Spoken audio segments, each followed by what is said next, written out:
Hey, this is Mass X with another One Punch Man the Strongest video. And yeah, I didn't bother releasing a video last week when the Phoenix Man Awaken wheel came. Why? Well, let's be honest. If you don't spend money in the game, the likelihood that you had anything remotely to enough tickets for that Awaken wheel, you weren't going to be pulling on it. And if you do spend money in the game, well, it doesn't make a fucking flying F what I say, because you're probably buying it either way. So what's the point? Sorry, I just consider people to have some reasonable common sense. But what I do want to talk about is, now that he's out, now that I got him built to a decent level, want to go through the character and some gameplay, because he is a fun character to play. Is he a must-get? No. They really dropped the ball on this. He should have came out a few months ago. His likelihood of his time in the game has probably shortened quite a bit. But again, he's still useful and still a lot of fun. So what is he? Well, his role, he brings enemies out of battle, revives allies. And that's actually my part that I like the best about him. And it's the revival portion. I know a lot of people like the little, out of battle mechanic. It's fine. It is what it is. What's this character do? Well, like usual, we don't care much about the basic attack. It attacks a single target with 5 combo strikes, dealing damage equal to 150% attack, plus another scaled amount. Then you got his ultimate. Attacks a single target with 2 combo strikes, dealing damage equal to 150% attack, plus 50% max HP.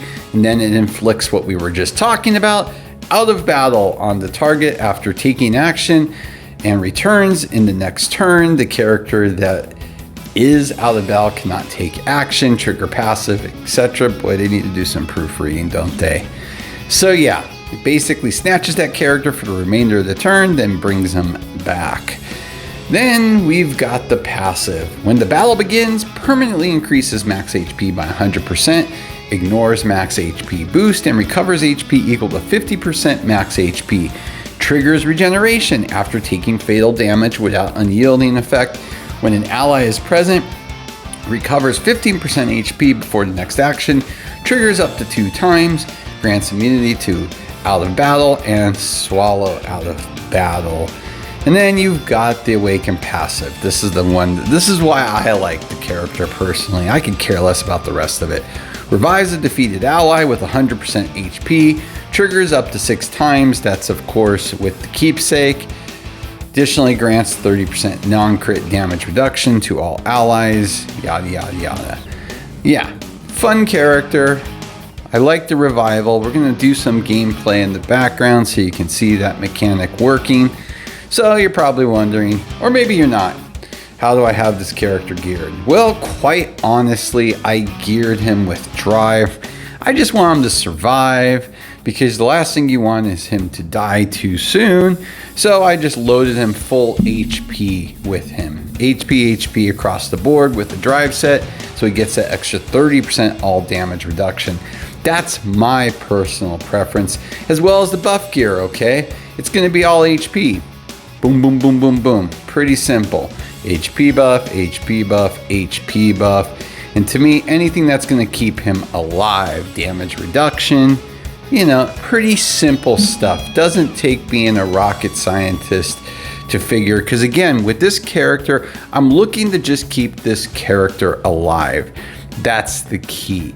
Do you have to go hog wild with this character? No, you don't.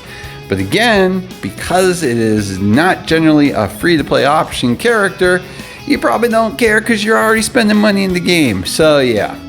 So do with it as you please. Again, to me, he's there for that Awaken passive. That's what I like about this character. If you like the out of battle, awesome, great. Then you got a couple things to like about this character. But yeah, he's a fun character to play. So I just went ahead and recorded some gameplay from Sunday night, and you're just gonna see what the character does. I prefer the character on the back line because I want him to survive. I've seen team builds where people use him on the front. It's really your preference and what you want him for. So for me, he's going to be on that back line because I want him to survive. I want to take advantage of all the character bringing back options that I have. So I'm hoping he's not going to die sooner. You know, maybe I get a little lucky. Maybe he's going to go ahead and out of battle somebody that's going to help. But again, that character is coming back, and sometimes not having that character on the field can hurt you because you want to get rid of that character and he's just getting pulled off so you're not doing any damage, etc. But again, it's really your preference, you know. When you've got one character left on your opponent's front line and you would like to get that back line taken care of, it is nice because now it gets easier. But there you go, you just saw, here we go, character comes back on the opponent's side, voila, very cool. One of the things you do have to worry about though is, especially with DSK, is that damage from the specialized corrosion. Sometimes a character comes back and boom, he is dead right away. So yeah, you just gotta see, you know, how long and how strong those characters are. It's something to keep in mind, especially for your front line, if it's tanky enough to take full advantage of that. But again, you know, it's tough because, you know, that specialized corrosion does so much damage, especially when you stack it up properly. And I will be doing a separate video featuring my DSK because I've pretty much stuck. Can't get him much higher at this point. I could do some other manipulation on him, but right now I think I'm going to hold pat as it is with him. But yeah, I thought I would show him off because that's been my singular focus for the last, gosh, I don't know how many weeks, but I'm pretty much burned out on working on him. So, but yeah, there you go. You know, character is what it is, Phoenix, man. A lot of fun to play, helps your survivability for your team for a little bit longer. But yeah, you know, it makes it interesting. What will be more interesting is now when we come up into the new DK core coming and seeing what type of team builds we have, because now it gets a little bit more difficult building your teams because you're going to have one of each and it's going to only leave you 2 extra slots. So yeah, will be some fun times doing some builds, and hopefully we'll get something a little different than what we've been seeing lately. Most teams only have 1, possibly 2 characters different than the opponent at best. So it is a little stagnant right now. You know, everybody's using pretty much a lot of the same stuff. So it will be nice. Hopefully this will mix things up a little bit and we'll see a little bit more variety, but only time will tell, right? In a few weeks once the core drops and we get some time to experiment with it. But let me know, man, if you pulled this character, if you like it.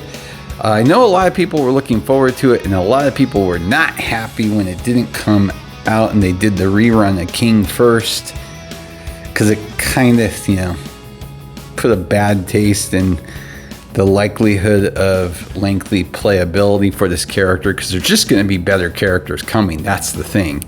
So yeah, he'll get relegated to a 2nd, 3rd team. And was it worth that all that money for the Awaken Wheel? Well, let's be honest, probably not. So yeah, I wouldn't be stressing if you didn't get it. Maybe annoying for 60 days, but mattering on how they release the remainder of the characters for the rest of the year, he's gonna probably not even be a consideration based on who they drop off. But yeah, lots of fun with this character, good times. So with that, I think I'll just wrap it up now. With that, as always, please like and subscribe if you want to. If not, well, who cares, right? Have a great day.